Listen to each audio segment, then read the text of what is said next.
Policemen, two white officers in crisp uniforms and with eyes already poisoned by their own assumptions, surrounded a black man calmly standing beside his parked car.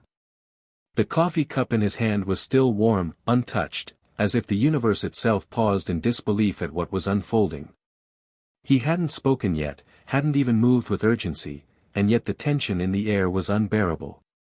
One of the cops, jaw clenched and ego inflated, stepped forward with his hand on his holster and spat the words that made the earth beneath them feel heavier, "Put your damn hands on the hood, now."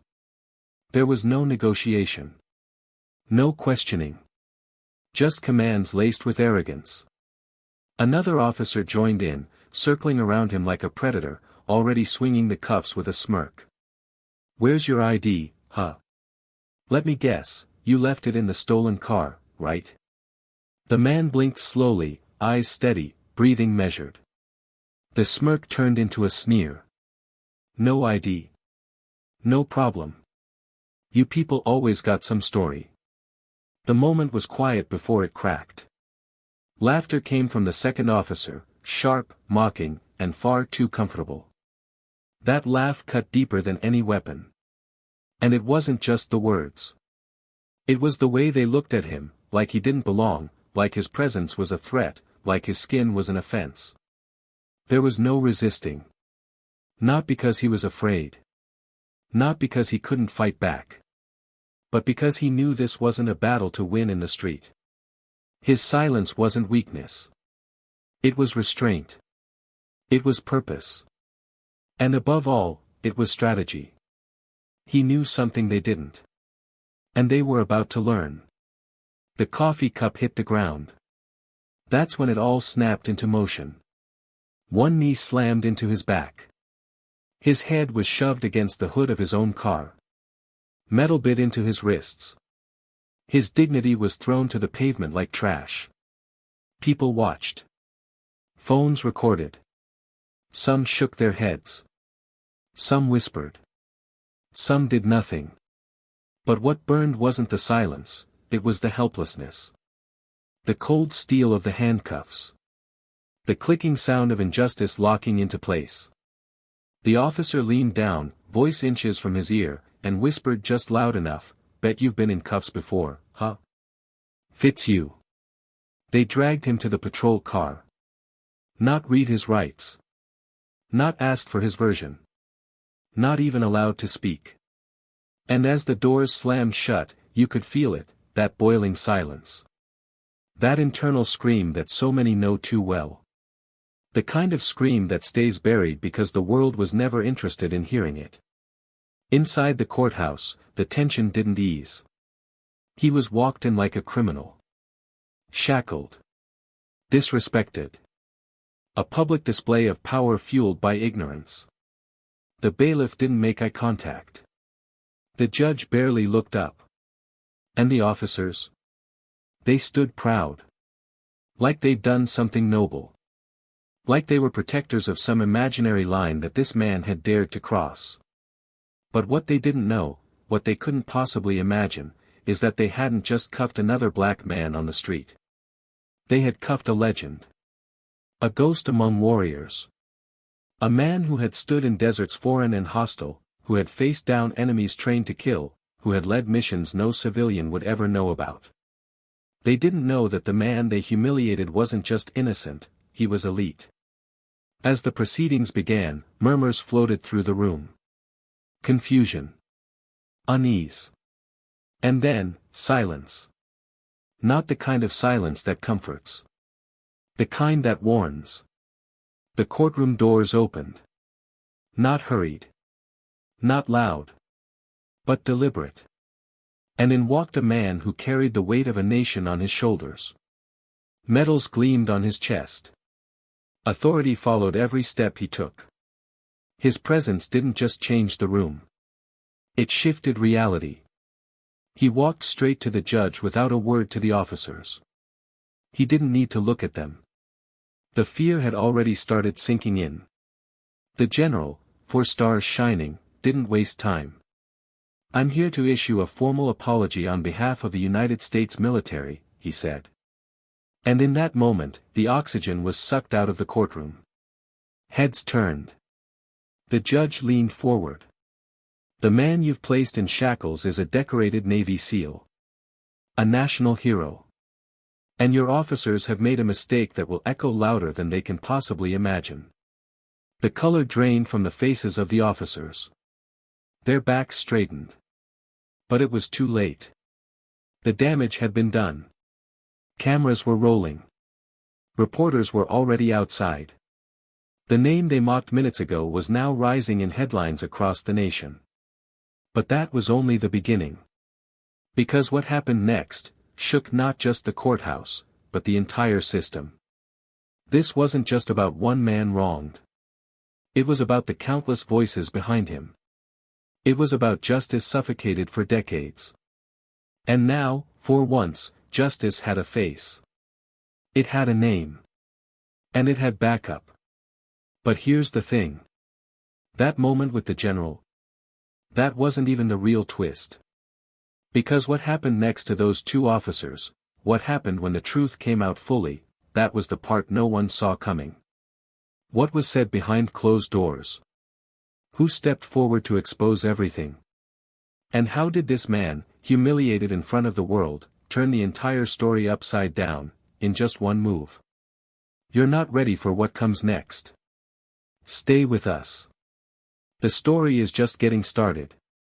Before we begin, we want to say this loud and clear: Plow of Twist stands firmly against all forms of racism. To every black viewer watching this right now, your life, your voice, your presence matters. You deserve dignity, justice, and respect, every single day. This story is a tribute to that fight, and to the power of truth, resilience, and identity. Now, sit back, turn up the volume, and prepare for a ride that will shock you, inspire you, and stay with you long after it ends. Subscribe to Plow of Twist for more stories that matter. Enjoy the story. The sun had just broken over the skyline of Birmingham, Alabama, casting long shadows across the cracked sidewalks and quiet, early morning streets of West End. The city was slowly waking up, coffee brewing behind curtained windows, traffic lights blinking red in empty intersections, shop owners unlocking doors with yawns they hadn't yet shaken.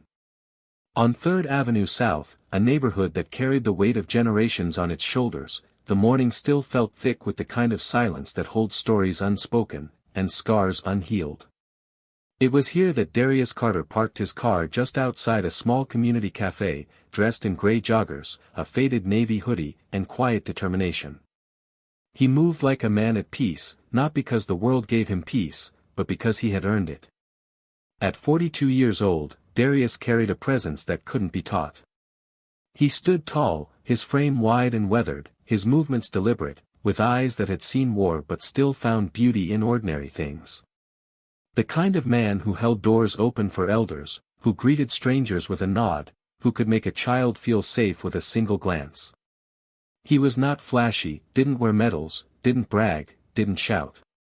In fact, most people around here knew him simply as the guy who volunteered on weekends at the youth center, or the one who quietly handed out winter coats in December. They didn't know much about his past, and Darius never offered it. Not because he was ashamed, but because humility had long become a part of his armor. Born and raised right there in Birmingham, Darius had grown up watching the world through a filter of pain and perseverance.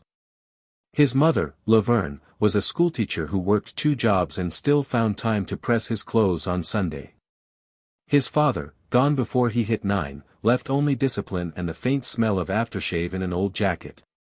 Darius knew what hunger felt like, what lights-off notices looked like taped to the door, what it meant to come home and pretend everything was fine for your little sister's sake. That childhood forged a fire in him, not one that burned outward, but one that fueled an unbreakable will. He enlisted at 18, not out of patriotism, but out of necessity. The Navy gave him food, discipline, structure, and eventually, a purpose. He rose through the ranks not because he was the loudest or the fastest, but because when things got dark, when men lost their nerve, Darius didn't flinch. He was the one who went back for his brothers. The one who volunteered when others hesitated. It wasn't long before the Navy SEALs called his name. And he answered. Missions classified. Operations in the most volatile corners of the world. Darius became the kind of man that even hardened soldiers looked up to. But no one on 3rd Avenue South knew that. Not the barista pouring his coffee. Not the teenager skateboarding past him. And certainly not the 2 white officers who had just pulled up behind his vehicle, scanning him like a threat dressed in skin. Officer Brent Wallace was a 9-year veteran of the force. Clean record, multiple commendations, and a reputation for being strict but fair, depending on who you asked. He was tall, stiff-backed, with the look of a man who wore his badge like a shield for his ego. To him, authority wasn't just about protecting the law, it was about proving he was above those who couldn't enforce it. His partner, Officer Travis Meyer, was younger, newer, eager to impress. He wore his uniform like a costume, a boy playing soldier, with a trigger-happy mouth and a tendency to escalate before he understood. Together, they had responded to a call about a suspicious black male standing near a silver SUV, a car that, ironically, was registered to Darius and paid off in full. They didn't ask questions. They didn't look up the plates. They approached fast, hands already twitching.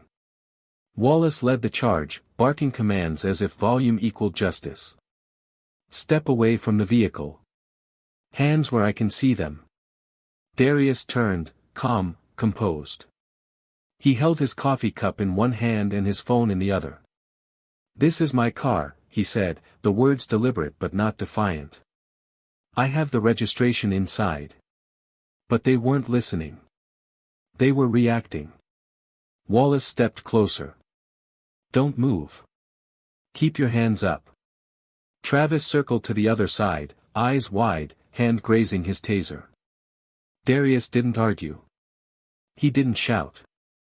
He placed the coffee on the hood and slowly raised his hands, his voice steady. "My ID's in my wallet. Back pocket." Wallace glanced at Meyer and gave a nod. The younger officer moved in fast, snatching Darius's arm, twisting it behind his back, forcing him down against the hood. The coffee spilled. The cup rolled to the ground. And the silence of the morning shattered. Darius's cheek pressed against the cool metal. The cuffs clicked tight. Cars slowed. Phones came out. A woman shouted from across the street, "That's Darius. He ain't done nothin'." But the officers didn't stop. Wallace leaned in, eyes filled with something darker than authority, contempt. "You think you can fool us, huh? Real slick standing out here like you own the place." Darius said nothing. Because in that moment, no words would matter. The humiliation wasn't new, just louder this time. More public. And though rage stirred inside him, he buried it. Like he always did. Like he was trained to. By the time they dragged him into the precinct, the whisper network had already ignited. Calls were made. Eyes widened. One officer recognized the name on the report and quietly stepped back. Another whispered something behind a clipboard. But Wallace and Meyer didn't notice. They were too busy writing him up, too busy feeling victorious, too caught up in the belief that they had caught someone doing something wrong. To them, Darius wasn't a man. He was a profile. A threat. A win. But as Darius sat in that holding room, his wrists still marked from the cuffs, his eyes calm despite it all, something was already shifting. The tides of fate were moving, slowly but surely. He wasn't alone in this. Not anymore. And outside those concrete walls, a man with more stars than most officers could dream of wearing was on his way. Not with backup. Not with weapons. But with the full weight of truth. And the full force of reckoning. Meanwhile, Wallace joked with the front desk clerk, talking about another one off the streets, while Meyer filed the report with sloppy confidence. They didn't notice the silence that followed them. The way their co-workers stopped smiling. The way the captain closed his office door. They didn't know that the man they had just humiliated had fought for freedoms they enjoyed daily, that he had shed blood, not just for his country, but for men just like them to wear their badges. They didn't know they had just shackled a man whose discipline was stronger than their rank. Whose honor made their pride look like arrogance. They didn't know, but they were about to find out. And in that gap, between ignorance and revelation, is where the story takes root.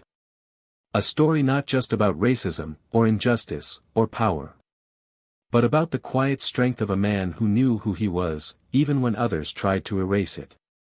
A man whose silence spoke louder than their orders. A man whose truth, once revealed, would turn everything upside down. Because when that courtroom door opened, what followed would rewrite everything. The precinct hallway buzzed with a quiet tension that only a few could read. Darius sat silently in the holding room, his back straight, hands folded in front of him on the metal table, eyes fixed on the wall across from him. The steel door had closed behind him over an hour ago, and no one had come back. He could hear footsteps outside, murmurs, the occasional radio static breaking through. But inside, it was just him and the weight of it all. No one had offered him water. No one had taken his statement. No one had even looked him in the eye since slamming the cuffs on him. He wasn't angry, not in the way most would expect. What sat in his chest wasn't rage. It was the ache of recognition. The kind that comes from knowing this wasn't the first time, and it likely wouldn't be the last. But this time was different. Because this time, they had chosen the wrong man to humiliate. Outside the room, Officer Wallace leaned against the wall near the front desk, arms crossed, his tone dripping with smug satisfaction. He was recounting the arrest to a fellow officer, his version filled with exaggerations, assumptions, and the casual bigotry that came too easily to him. Guy had that look, you know. Like he thought he was better than us. The way he stood there, all calm. Like he expected us to back off. Didn't even flinch. That's when I knew something was off. No normal guy acts like that when he's caught. The clerk raised an eyebrow but didn't comment. Wallace didn't notice. Travis Meyer, his younger partner, shifted uncomfortably next to him. He wasn't speaking as much now. Something in the arrest hadn't sat right with him. Darius hadn't resisted. He hadn't yelled or threatened. He hadn't acted like a criminal. In fact, the only thing Meyer remembered with clarity was how composed the man had been. How unshaken. You think maybe we should have asked for ID first? Meyer finally said, his voice low. Wallace shot him a sharp glance. You kidding me? You hesitate, you end up dead. That's how this job works. We did everything by the book. But Meyer wasn't convinced. And that doubt, once planted, began to grow. In another part of the station, behind a closed office door, Captain Linda Royston reviewed the file in front of her with a deepening frown. She had received a quiet but firm phone call 30 minutes earlier from someone she didn't expect to hear from, someone in Washington.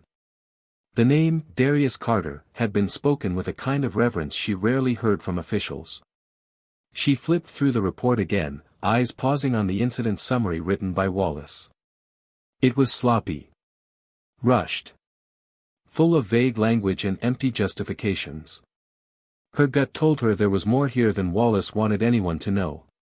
She picked up the phone again. Meanwhile, Darius remained seated, his patience unwavering. He didn't need to pace the room or bang on the door. He knew that, eventually, someone would come. And when they did, they wouldn't be ready for what they'd find. A younger officer finally entered, clipboard in hand, eyes flicking nervously between Darius's face and the floor.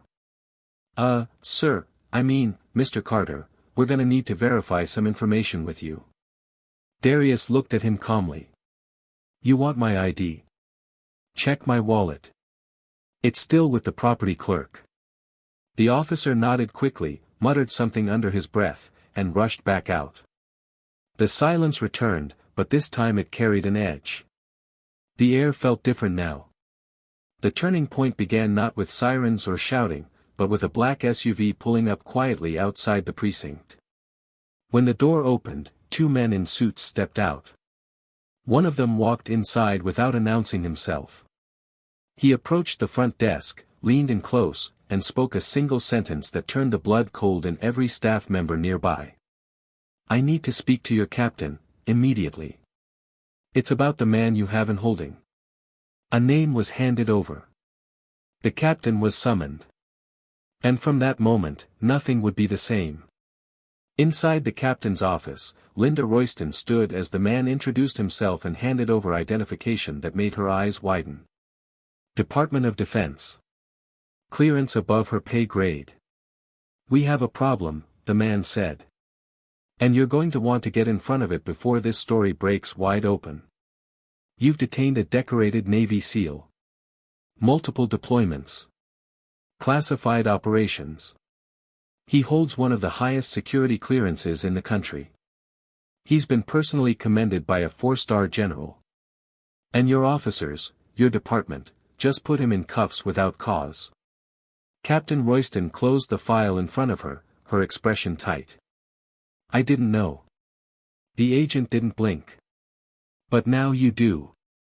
So let me be very clear, this is going to be handled internally, or it's going to be handled nationally.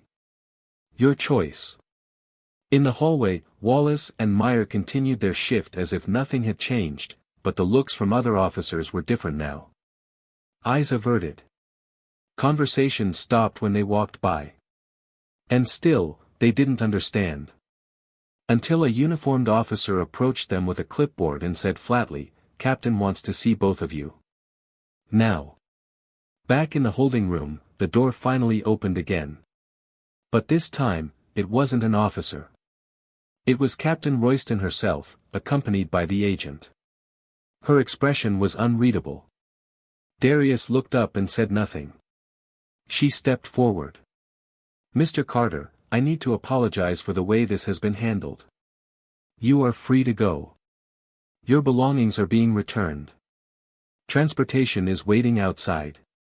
Darius stood slowly, not with urgency, but with dignity. He didn't ask for an explanation. He didn't need one. But as he moved past her toward the door, she hesitated and asked softly, "Why didn't you say anything?" He turned slightly. Sometimes silence says more than words ever could. As he stepped out of the station, the sunlight hit him fully for the first time since that morning. But there was no relief yet. Not really. Because what had happened to him wasn't just about him. It was about what continued to happen, every day, in cities just like this one. And while he may have walked free, the truth still sat like a weight on everyone involved. Wallace and Meyer entered the captain's office expecting a debriefing. What they received was far worse. The tone was clipped. The agent was now seated, arms crossed. Captain Royston didn't sit. "You two are suspended until further notice. An internal investigation has been opened. The man you arrested is not only innocent, he's a national asset. And because of your actions, we're now dealing with federal oversight, public relations fallout, and a formal complaint being drafted as we speak." Wallace's face turned red. He matched the description. "We followed protocol." "No," Royston interrupted, "you followed your bias. And now you'll answer for it." As they left her office, Meyer looked shaken. "What happens now?" he whispered. Wallace didn't answer. Because for the first time, he had nothing to say. Darius didn't go straight home. He made one stop, the community center where he volunteered every weekend. The kids were there, playing basketball, drawing on construction paper, laughing like the world was still good. One of them, a boy no older than 10, ran up to him. "You okay, Mr. D?" Darius nodded and knelt to the boy's height. "I'm always okay. Just had to remind a few people who I am." The boy smiled and hugged him. And in that moment, Darius remembered why he kept fighting. Why he stayed calm. Why he never raised his voice. Because his story wasn't just his own. It belonged to every child watching him. To every soul who carried their truth quietly, waiting for the world to see it. But this story wasn't over. Because the real shock, the one that would shake the city, the courtroom, and the careers of more than just two officers, was only just beginning. And what happened inside that courtroom was going to make history. The courtroom was packed. The kind of packed that hummed with anticipation, tension clinging to the walls like heat on a summer afternoon. No one spoke above a whisper, and even those whispers felt like thunder. Reporters lined the back row, their fingers already resting on keyboards, waiting for something, anything, that would justify their presence. Community leaders, curious citizens, a few off-duty officers who didn't want to be seen but couldn't stay away. The air was heavy with expectation. At the center of it all sat Darius Carter. He wore a plain black suit, no military pins, no ribbons, no medals. Nothing that screamed status or power. He sat as he always did, composed, silent, still as stone. But anyone looking closely could feel it radiating from him, this quiet, unbearable strength. Not the kind you shout with. The kind that burns beneath the skin. To his left sat his attorney, a sharp, composed woman named Camille Reyes who knew how to slice through egos with one question. Across the room, at the prosecution table, were officers Wallace and Meyer, looking anything but triumphant. Wallace, for the first time, seemed unsure. His bravado had dulled. His eyes kept flicking toward the gallery, searching for allies that didn't exist anymore. Meyer looked pale, his foot tapping involuntarily under the table. He hadn't spoken much since the hearing was scheduled. Too much had changed. The public was no longer on their side. Their department had gone quiet. Their captain hadn't returned calls. And now, in this room, where justice was supposed to speak, they felt something they weren't used to feeling, small.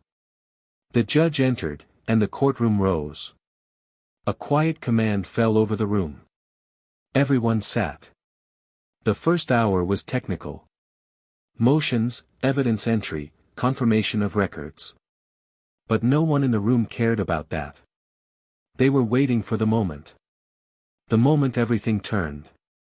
And it came faster than anyone expected. Camille stood, calm and deliberate, and addressed the court. Your Honor, I request the presence of a special witness. He will testify not just to the character of my client, but to the national implications of his arrest. With the court's permission, I call General Richard Langston. The murmurs started before the name even registered. Then the doors opened. The man who walked in wore no uniform. No medals. Just a navy blue suit tailored with the precision of military order. His silver hair was cropped close. His eyes, sharp and focused, scanned the room like he was assessing a battlefield. And when he walked past Wallace and Meyer, they instinctively straightened in their seats. They didn't know why, but their bodies remembered something their minds hadn't caught up with yet. He took the stand. The oath was read. He nodded. And then he looked directly at the jury. I've served in the United States military for over 35 years, he began, voice deep and clear. I've led men into war. I've advised presidents. I've decorated heroes and buried friends. But I have never, not once, seen a soldier more composed, more disciplined, and more committed to this country than Darius Carter. He paused, letting that hang. The man sitting here before you is not just a Navy SEAL. He is a legend among SEALs. Classified operations I cannot name. Foreign soil I cannot confirm. Lives saved, some of which belong to people in this room, and they don't even know it. The courtroom was silent. Even the judge leaned slightly forward. General Langston continued. And yet, he was treated like a criminal. Not because of a mistake. Not because of a threat. But because of the color of his skin. Officers Wallace and Meyer didn't see a man. They saw a profile. And in doing so, they didn't just violate protocol. They violated the very principles they swore to uphold. Wallace shifted in his seat. Camille rose. General, were you notified immediately after Mr. Carter's detainment? Yes, Langston replied. Within 2 hours, I had received confirmation through military channels that one of our most decorated operatives had been arrested. Unjustly. I made it my personal duty to be here. Camille turned to the judge. Your Honor, at this time, I'd like to play a piece of footage retrieved from Officer Meyer's body camera, not previously submitted into evidence. The lights dimmed slightly as the screen lit up. What played was not just damning, it was devastating. The video began with Wallace's voice, barking orders, escalating quickly. Darius's voice remained calm, requesting permission to retrieve his ID. The sound of cuffs clicking. The coffee cup hitting the ground. And then, Wallace's voice again, low and taunting. Bet you've been in cuffs before, huh? Fits you. There was a collective inhale from the courtroom. Even the judge looked away for a moment. Camille let the silence after the video play do the talking. Then she turned, not to the judge, but to the jury. This is not about protocol. This is not about procedure. This is about power. And about the ways it is abused when held by the wrong hands. The prosecution attempted to recover. Wallace took the stand, trying to defend his actions with cold detachment. He was suspicious. We had a report. We followed what we were trained to do. Camille didn't raise her voice. She didn't need to. So you never thought to ask for his ID before cuffing him? Wallace hesitated. It escalated quickly. It didn't, she shot back. We all saw it. It was calm. Until you made it violent. Why? Silence. Why did you assume he was a criminal? Wallace's face tightened. Because he didn't act right. What does act right mean, officer? Another silence. Does it mean he didn't look afraid of you? Still nothing. Or is it that he didn't beg? Wallace looked toward Meyer. The younger officer wouldn't meet his eyes. When Camille called Meyer to the stand, the tension fractured into something raw. Meyer looked at Darius once, then down. He answered every question truthfully. Every detail. He admitted that they didn't confirm the vehicle registration. He admitted Darius never resisted. He admitted that Wallace had led the arrest based on instincts. Camille leaned in. Did your instincts agree with his? Meyer swallowed. No, then why didn't you stop him? His voice cracked. Because I was scared to speak up. Camille didn't smile. Didn't nod. She let it sit. The jury didn't need any more. As the final arguments began, the courtroom had shifted. No longer a place of sterile legality, it had become a theater of reckoning. Camille stood before the jury one last time. This is not just about clearing Mr. Carter's name. It is about what happens when those meant to protect us forget what that job means. And what happens when a man, even one who has bled for this country, is reduced to a stereotype because of his skin. The judge called for recess before the verdict. Darius remained seated, breathing quietly, eyes closed. Across the room, Wallace sat stone still, hands shaking just slightly. Outside, the crowd had doubled. Reporters gathered.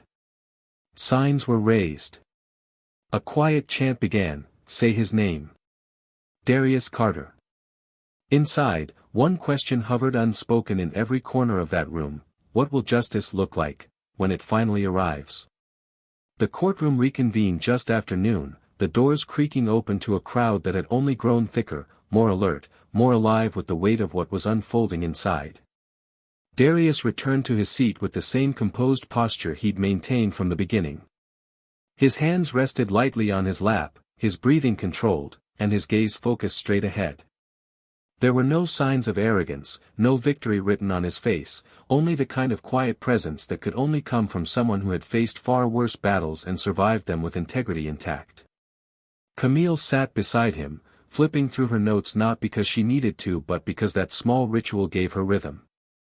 Her eyes scanned the jury briefly, 12 people who had just been handed a mirror and asked to look directly into it.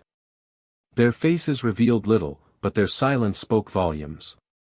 At the prosecution table, Wallace's jaw was tight, and for the first time, his once confident stare was hollowed out by something that looked dangerously close to fear. He had stopped looking at the crowd, at the cameras, even at Meyer, whose hands now trembled slightly as he sipped water and avoided all eye contact. Whatever story they thought they'd be telling, whatever power they believed they carried into this room, it was all slipping through their fingers, and there was nothing to cling to anymore. The judge returned and called the court back into session. Before moving to the verdict, she offered each party a final moment to speak. Camille stood slowly, turning not to the judge but to the jury. Her voice was calm but firm, her words carefully weighted with emotion and restraint. I want to thank you for your attention. This case has never been about dramatics. It's not about revenge or spectacle.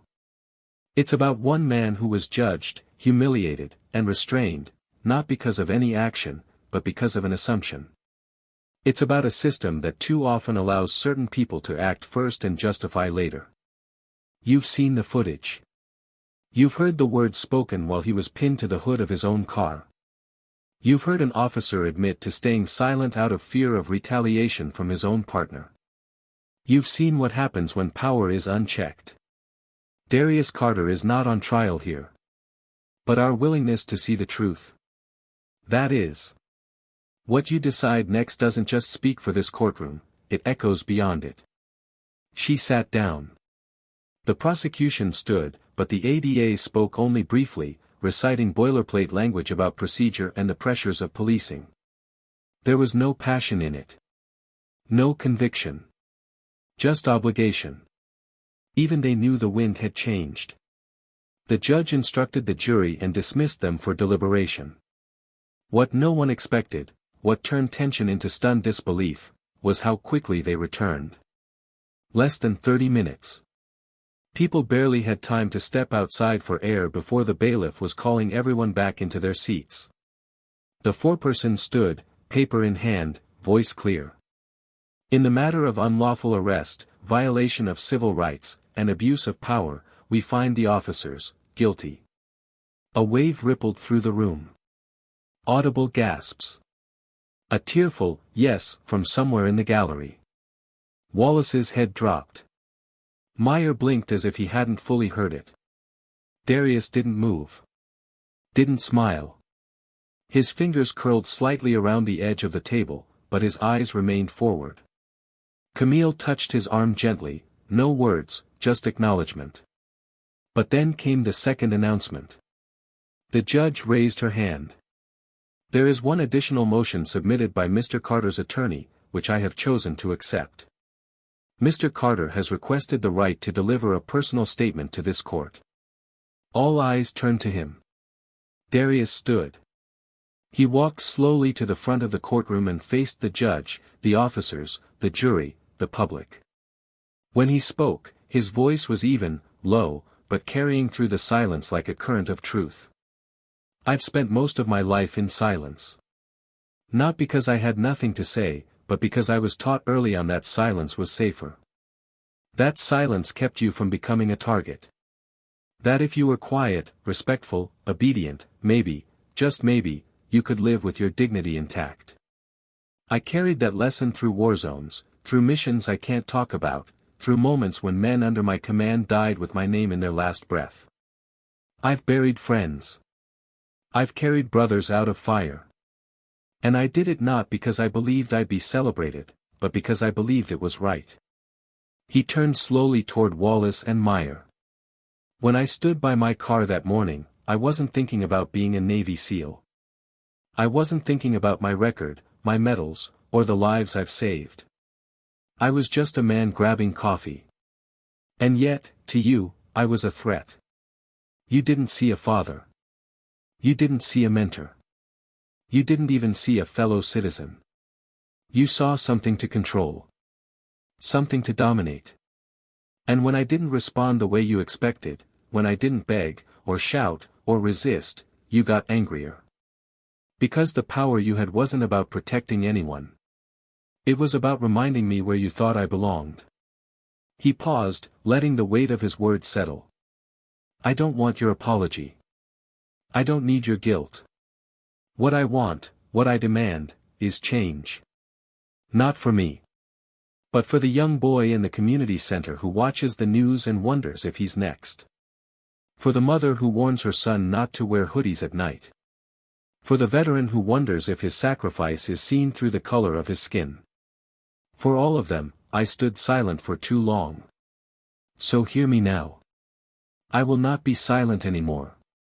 When he stepped back, the room didn't erupt. It didn't cheer. It simply breathed. Deeply. As if exhaling decades of held pain. The judge, composed and moved, cleared her throat and prepared to deliver sentencing recommendations for Wallace and Meyer. But before she could, another unexpected voice spoke up, Meyer. He stood. Shaky. Pale. I need to say something. The judge nodded cautiously. Meyer faced the room, his hands twitching at his sides. I've worn this uniform for 3 years. I joined the force to protect. To serve. That's what I believed. But when I walked into that situation with Wallace, I knew something was wrong. I felt it in my gut. And I stayed quiet. Because I was scared. Scared of losing my job. Scared of being called a traitor. Scared of going against someone who had more stripes than me. And I was wrong. I let fear guide me. I let someone else's hate act through my silence. His voice cracked. To Mr. Carter, there's no words that fix what I allowed to happen. But I need you to know. I see you now. And I'm sorry.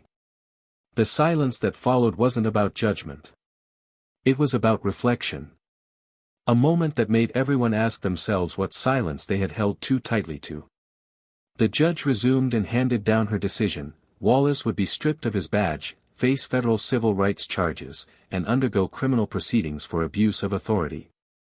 Meyer, while spared the same charges due to his cooperation and confession, would resign from the force and undergo mandatory bias rehabilitation under direct supervision, as ordered by the court. As the session closed, reporters stormed the exit. But Darius didn't wait. He stepped outside quietly, the sun soft on his face. He didn't smile. But in the way he stood, in the calm of his shoulders, the clarity of his gaze, there was a victory far deeper than applause. A victory for dignity. For truth. For every silent voice that had waited for justice to finally speak.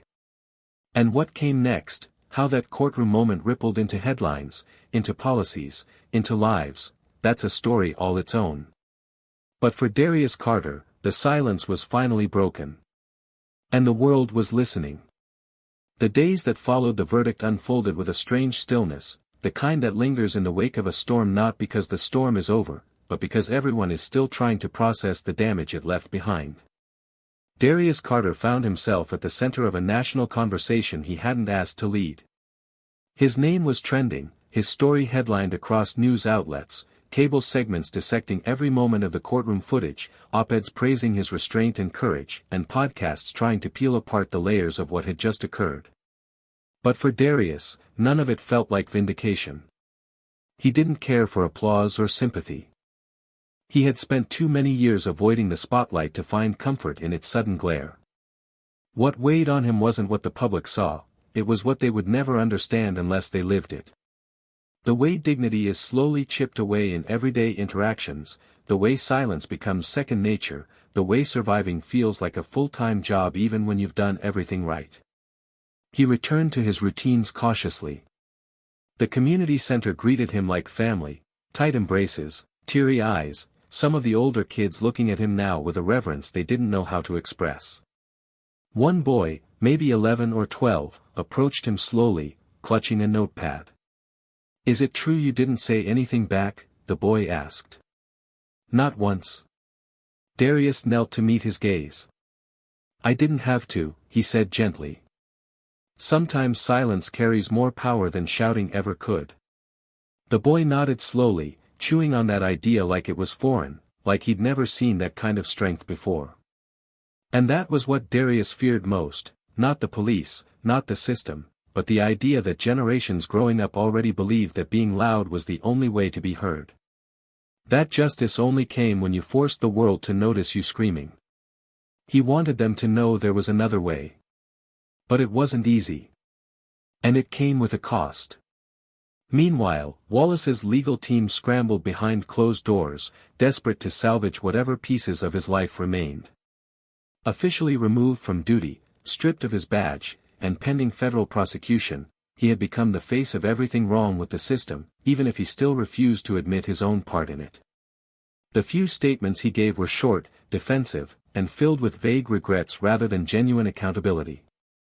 Things moved fast, emotions were high, mistakes were made. The public wasn't buying it. And inside his own home, the consequences were heavier. His wife had taken their children and left, not just because of the trial, but because of the truth it uncovered, truths she hadn't wanted to see, hadn't been ready to face. Friends stopped calling. His name, once respected among colleagues, now evoked disgust. And in those quiet, empty nights, when he lay in bed staring at the ceiling, Wallace began to realize that what he had lost couldn't be restored with apologies or legal defenses. He hadn't just ruined a career.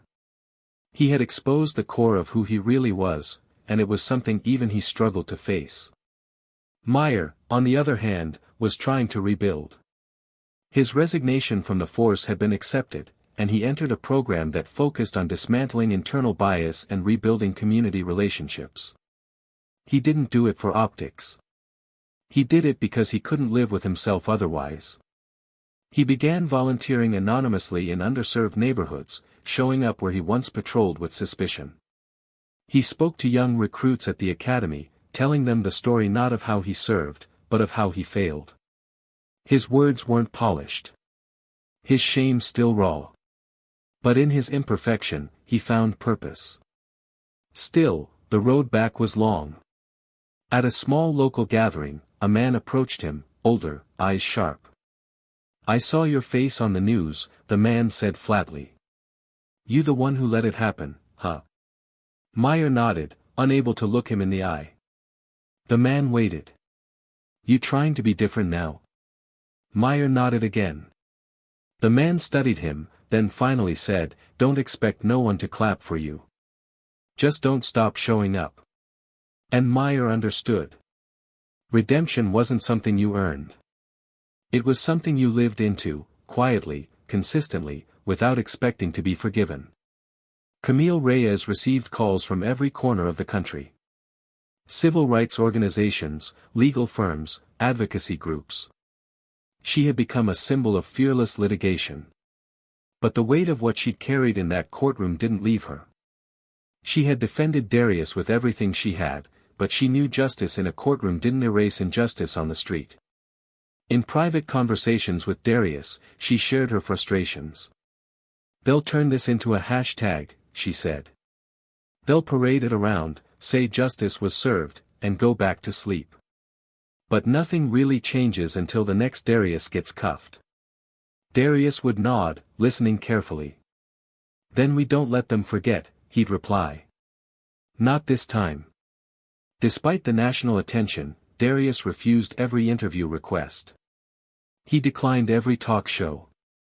His face was now familiar, but his voice remained guarded. He wasn't interested in becoming a public figure. What mattered to him was the neighborhood, the young men watching him, the families who had seen their own pain reflected in his restraint. He gave one statement, written, posted quietly on a public bulletin board in the center where he volunteered. It read, "This was never about me. This was about a truth we keep trying to ignore. I didn't speak for myself, I stood for the ones who never had a chance to. The fight isn't over. But now, at least, people are watching." The city responded in waves. The mayor was pressured into announcing a civilian oversight committee for police conduct. The chief of police, though defensive at first, eventually acknowledged the department's failure and pledged internal reform. Policies were re-examined. Community roundtables were scheduled. For the first time in years, real dialogue was happening. Not performative gestures, but real, uncomfortable, necessary conversations. But amid the slow changes, Darius faced a quieter, deeper conflict, one the public didn't see. It was a question that haunted him in quiet moments, late at night, sitting in his kitchen with the lights off and the house silent. Was silence always the right weapon? Was restraint still strength in a world where violence seemed to earn more attention than dignity? Had he done the right thing, not for himself, but for the generation behind him? Or had he let something slip away in that moment he chose not to speak? He asked Camille once, as they sat on a bench outside the courthouse, watching traffic crawl by. "Do you think I should have said something that day? Before the cuffs?" Camille thought for a long time. "I think you did," she said finally. "In your way. You just didn't say it with words." He nodded slowly, absorbing that. "But will they hear it?" he asked. "The next ones? The ones who keep pulling triggers, who keep seeing enemies where there are none?" Camille looked at him. "They'll hear it," she said. "Maybe not today. Maybe not even next year. But they'll hear it. Because you didn't fight them with rage. You exposed them with truth. And that echoes louder than fists ever could." It was true. But truth didn't always bring peace. The community center became a refuge not just for the kids but for Darius himself. He poured his time into rebuilding the gym, starting leadership programs, inviting veterans to speak to youth about service and sacrifice. The mayor offered him a position on the city's public safety council. He declined it, choosing instead to mentor from the ground. "Change doesn't happen in boardrooms," he said once. "It starts where the pain lives." Still, the dilemma persisted. Should he do more? Could he afford to keep living quietly when the world now saw him as a voice, a symbol, a leader? What haunted him wasn't the courtroom. It was the possibility that walking away from the spotlight could allow the next Wallace to rise unchecked. And that thought, of another black man being silenced, another child watching it happen, kept him up at night. He didn't want to be famous. He never asked to be a symbol. But he was beginning to realize that maybe it wasn't about what he wanted. Maybe it was about what others needed. And the question, now, was whether he would rise to that new calling, or retreat to the life he had built before the world knew his name. The weeks stretched on like a quiet echo, each one pulling Darius deeper into reflection, into the spaces of his own mind he had avoided for years. Life outside had calmed. The city had shifted its attention, as it always does, to the next crisis, the next name, the next flame to fan. But inside the community, his name still lived on the tongues of kids who now looked at him with a mix of awe and expectation that he didn't know how to carry. They wanted him to lead, to speak, to show them what to do when the world bruised their skin just for existing in it. Darius didn't say no. But he didn't say yes either. Most days, he simply showed up. That, he told himself, was enough. Yet the weight didn't fade. The spotlight might have moved on, but the internal storm hadn't. He couldn't unsee what had happened in that courtroom. He couldn't forget the sound of the cuffs clicking or the sting of the concrete against his face. He had forgiven, perhaps, not for them, but for himself, but forgetting? That wasn't an option. And neither was retreat. Still, every time someone introduced him as the Navy SEAL who stood silent, something clenched inside his chest. That silence had saved him once, but now it threatened to become a prison of its own. Was it courage, or was it fear? Was his restraint truly power, or a learned response to a world that punished black men for raising their voice? One afternoon, after mentoring a group of high school boys at the center, he lingered alone in the empty gym. The smell of sweat and old wood hung in the air. Basketballs echoed faintly from a neighboring court. He stood at center court, staring up at the rafters, then sat down on the floor, stretching out his legs like he used to do after long runs in training. A voice startled him from the doorway. It was Camille. She stepped in, dropping her bag near the bleachers. She looked tired, not courtroom tired, but soul tired. The kind that comes from carrying too many stories, too many fights that shouldn't still need to be fought. She joined him on the floor, brushing dust off her slacks. He looked over at her and raised an eyebrow. She sighed. I had a meeting this morning. State officials. They want you to consider a run for office.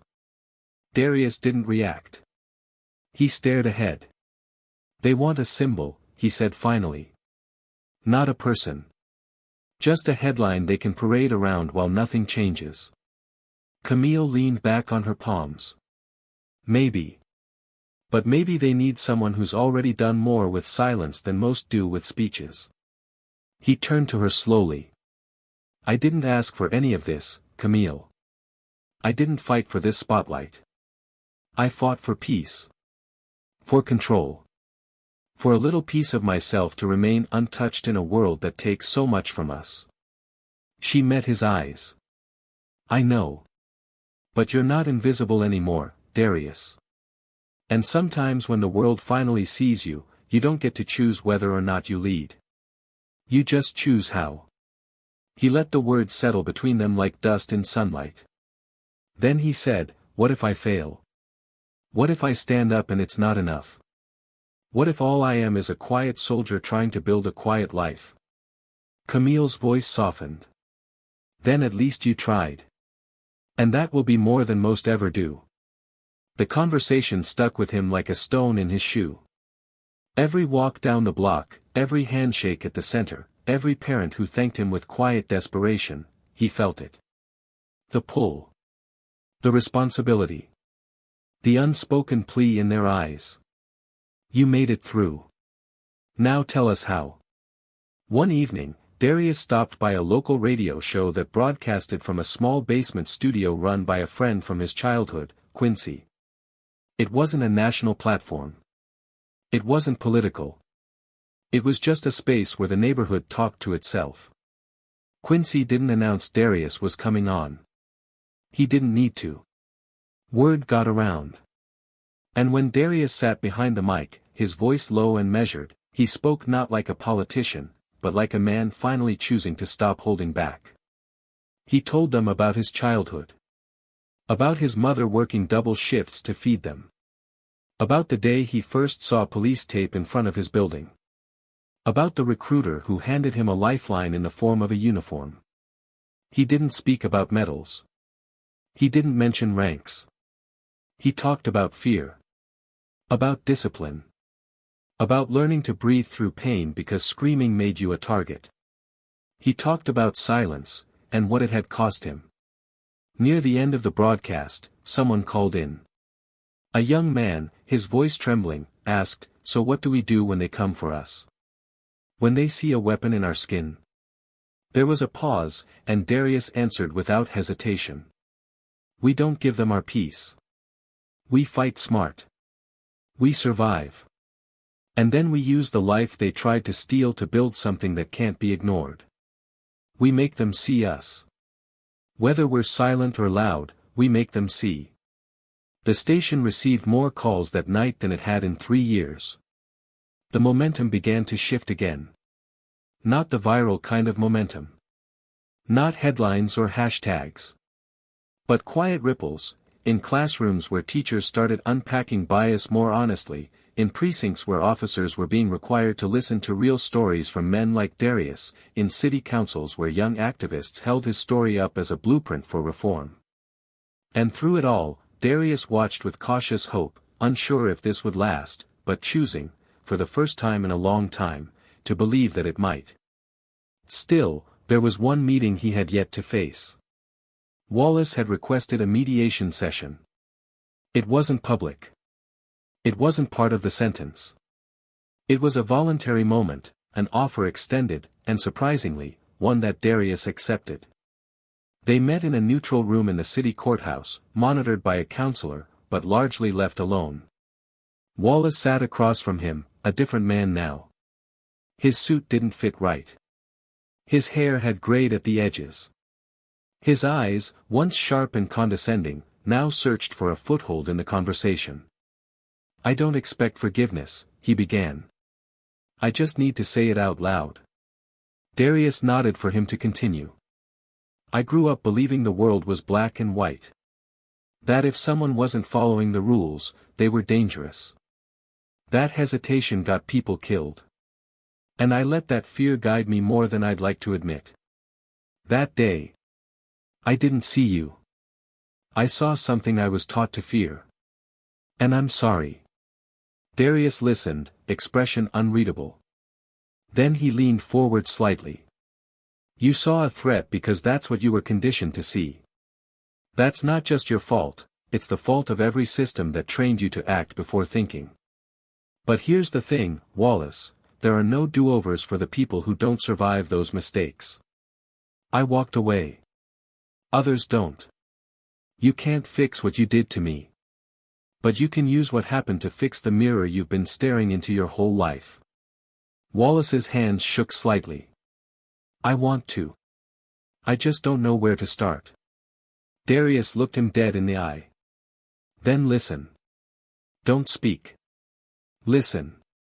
And when the world makes you uncomfortable, don't look away. Sit in that discomfort. Let it change you. The counselor said nothing. The silence after their exchange was heavier than any gavel. Later that evening, Camille called him again. They're still pushing for the council seat. They say the community trusts you more than anyone. Darius didn't answer right away. He was watching the kids at the center through the window, a group of them laughing over a game of chess. Then he spoke. I don't want to lead from a podium. I want to lead from the pavement. Camille smiled on the other end. Then maybe that's exactly what they need. And Darius knew, deep down, that a choice was coming. Not a courtroom verdict. Not a viral headline. But a personal one. A moment that would ask him not just who he was, but who he was willing to become. The morning sun came in low through the gym windows, casting long shadows over the polished floor where the kids ran drills, sneakers squeaking and laughter bouncing off the brick walls. Darius stood to the side, arms folded, watching them with a soft focus that drifted somewhere between the present and the pull of everything weighing on his shoulders. He hadn't yet made a decision about the council seat. Every morning, his inbox filled with messages urging him to step forward, with people calling him the voice of a generation, the face of change. And yet, each time he looked in the mirror, he didn't see a leader. He saw a man who had been broken, reassembled, and now stood quietly trying to make sense of what was left. The truth was, Darius had given everything to a system that had nearly devoured him. What he had left now had to matter. Later that afternoon, he sat alone on the bleachers after the kids had gone home, the silence of the gym echoing around him like an old friend. Camille arrived, her heels softer today, her movements less rushed. She didn't speak at first. Just sat beside him, offering a small smile and a bottle of water. He accepted it with a nod. The wait between them didn't need explanation. She could feel his uncertainty, and he could feel her quiet expectation. She broke the silence first. The press is backing off. The city stopped talking. But the people, they're still waiting, Darius. They're watching you, hoping you'll make this real. Her voice wasn't pressuring, just honest. Darius stared at the far wall. I didn't ask to carry all this. I didn't train for this kind of war. I trained to go in and get out, to complete missions, protect my team, move in silence. Not to give speeches or shake hands in town halls. Camille leaned forward slightly, her elbows resting on her knees. I know. But wars aren't always fought with weapons. Sometimes they're fought with presence.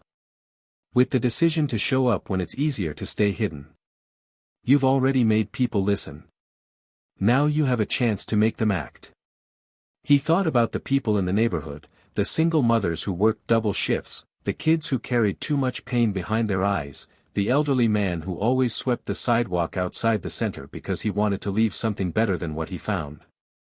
These weren't the people who sat in high-rise offices or polished boardrooms. These were the people whose names never made headlines, whose lives were the quiet heartbeat of the city. If he stepped into the role they were offering, he wouldn't be doing it for power. He'd be doing it to protect them from the kind of silence that nearly swallowed him. He stood and paced the court, dragging his fingers across the rough edge of the wall. "What if I fail them?" he said finally, his voice low but sharp. "What if I can't fix the machine? What if I step into that building and they drown me in red tape, in fake promises, in politics that don't care about truth?" Camille stood too, meeting his gaze. "Then you fail forward. But at least they'll know someone like them was in the room. At least they'll know it can be done. And maybe the next time, the person who walks through that door will do it even better, because you went first." He didn't answer, but the stillness that followed felt like resolution forming in slow motion. That night, Darius walked the streets of the neighborhood, hoodie on, hands in his pockets, nodding to the faces he passed. An older woman waved from her porch. A teenager nodded with respect. A little girl riding her bike smiled wide and said, "Hi, Mr. Carter." He stopped and crouched down to her level. "You staying safe out here?" he asked. She grinned. "Always." He handed her one of the rubber wristbands the center gave out, black with bold white letters that read, "I belong here." As she pedaled away, he whispered to himself, "Yes, you do." The following week, Darius held a meeting at the center. Not a press conference, not an announcement. Just an open door, folding chairs, and whoever wanted to come. The room filled slowly, teachers, neighbors, clergy, business owners, even a few local officers who had begun to question the way things worked. Darius stood at the front, no notes, no prepared speech. Just truth. He looked out at the room and took a breath. "I never wanted any of this. I didn't ask to be a voice, to carry a banner, to lead anything. But I also didn't ask to be thrown on the hood of my own car, accused of something I didn't do, and have my name dragged until a stranger walked through a courtroom and reminded people who I was. That's not how we should live. That's not how this city should work. And if my silence that day made you listen, then maybe my voice now can make you act." He walked slowly across the room, locking eyes with people. "I'm not running for office to play politics. I'm running to make sure that the next time a kid is stopped for no reason, there's someone in the room who knows what that feels like. I'm running so that policies don't just get written, they get lived. So that we don't just train officers to de-escalate, but we train systems to stop judging us before we speak." People listened. No applause. Just silence, deep, thoughtful silence. And then, slowly, someone stood. Then another. And another. It wasn't a rally. It was a movement. A few days later, Darius officially filed. His name appeared on the ballot for the community district seat, and though the city didn't erupt in fanfare, something far more important began to unfold: conversations. People who hadn't voted in years began asking questions. High school teachers invited him into classrooms to talk about civic duty. A barber shop discussion turned into a weekly forum on justice and reform. And through it all, Darius remained grounded. He wasn't transformed by ambition. He didn't start wearing suits or adopting rehearsed talking points. He remained exactly who he was, a man who had once walked quietly and now understood that his voice could build bridges, not just burn walls. One night, Camille called, her voice more animated than usual. "The polls are showing a real lead. You're connecting with people in ways we haven't seen before." Darius, sitting on his porch in worn jeans and a white tee, smiled softly. "I'm not trying to impress anyone. I'm just telling the truth." Camille chuckled. "That's exactly why it's working." Still, he had one final piece to confront. He returned to the prison where Wallace was being held pending trial. He didn't go to gloat. He didn't go seeking revenge. He went because closure sometimes looks like accountability, but it also looks like understanding. They met in a visitation room, no glass between them, no guards hovering too close. Wallace looked worn down, older, thinner, but not angry. Just tired. Darius sat down and waited. Wallace spoke first. You didn't have to come here.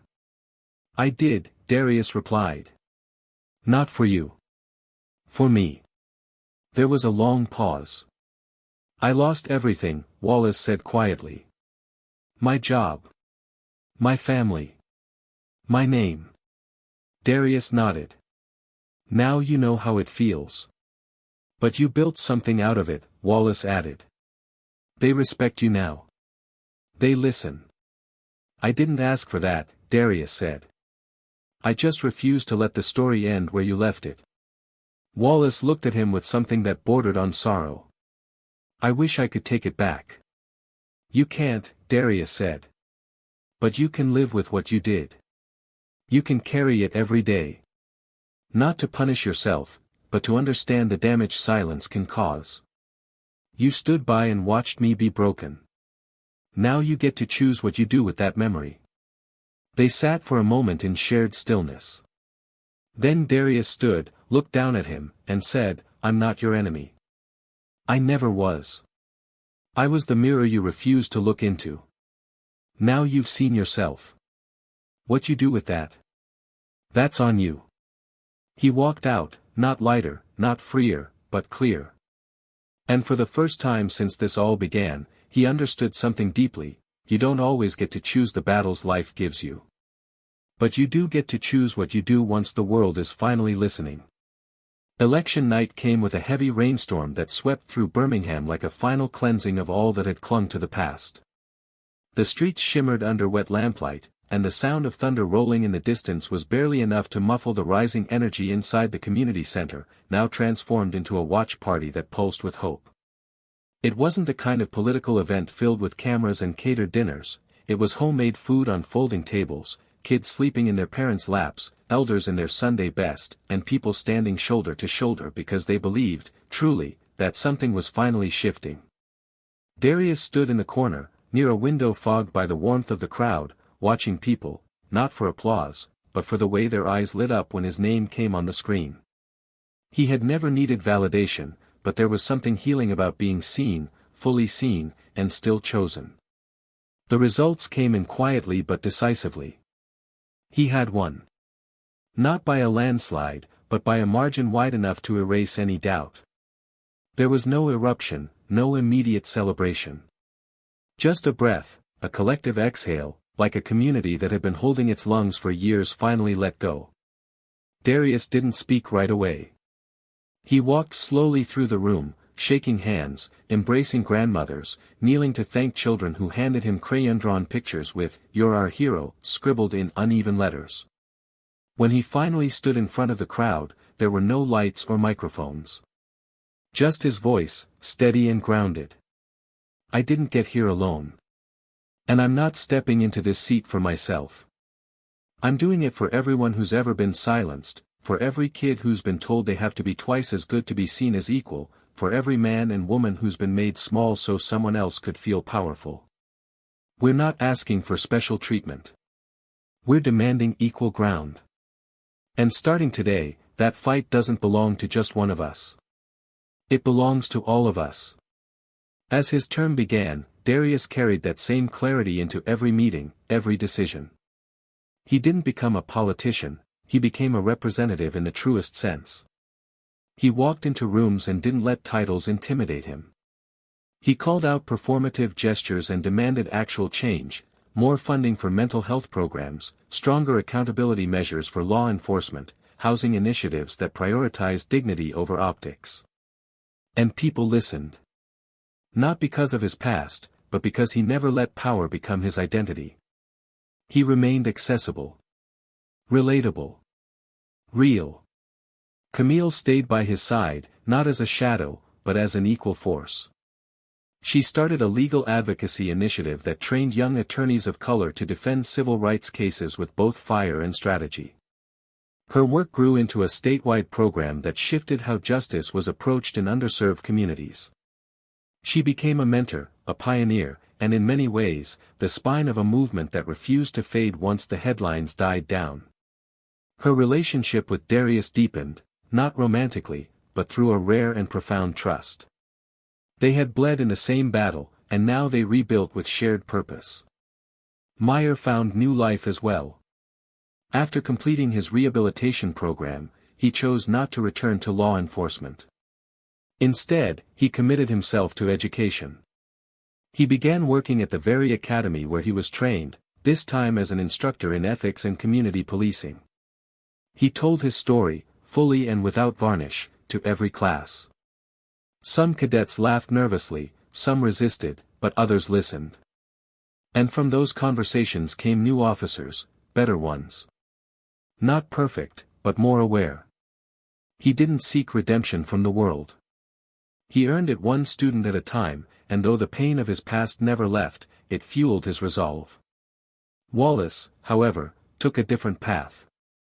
His trial resulted in a conviction, and he served his time with the same bitterness he had carried for years. Yet something inside him began to shift, not because he was forced, but because silence in a cell has a way of scraping away denial. He began writing letters, first to his estranged family, then to community leaders, and finally, to Darius himself. He didn't ask for a response. He just wrote. Page after page of reflection, of shame, of slow, painful understanding. Darius read each one. Never responded. But he kept them. Because growth, even in the dark, still mattered. And the city itself? It began to look different. Not because of one man, but because that man had sparked something larger. More young black leaders ran for office. More town halls were filled with voices that had once felt ignored. A culture of accountability grew, not perfectly, not without resistance, but undeniably. The community center expanded. Darius made sure of it. It now held a library, a tech lab, and rooms where counselors and job coaches worked daily. It became a hub not just for healing, but for launching futures. And Darius? He never changed his routine. He still walked the same streets. Still coached pickup games with the kids. Still sat on porches with elders who told him stories about a time when even hope felt dangerous. His legacy wasn't in laws passed, it was in the boy who stopped running when he saw a patrol car and instead stood tall. It was in the mother who no longer whispered warnings into her son's ear before he left the house. It was in the quiet that no longer felt like fear. Now, as we close this story, I want to ask you something, not just as a listener, but as someone walking through this world with a heart and a conscience. How many times have you watched injustice unfold and felt powerless? How often have you held your breath, stayed silent, or looked away, not because you didn't care, but because you didn't know what to do? Maybe, like Darius, you've believed that silence was survival.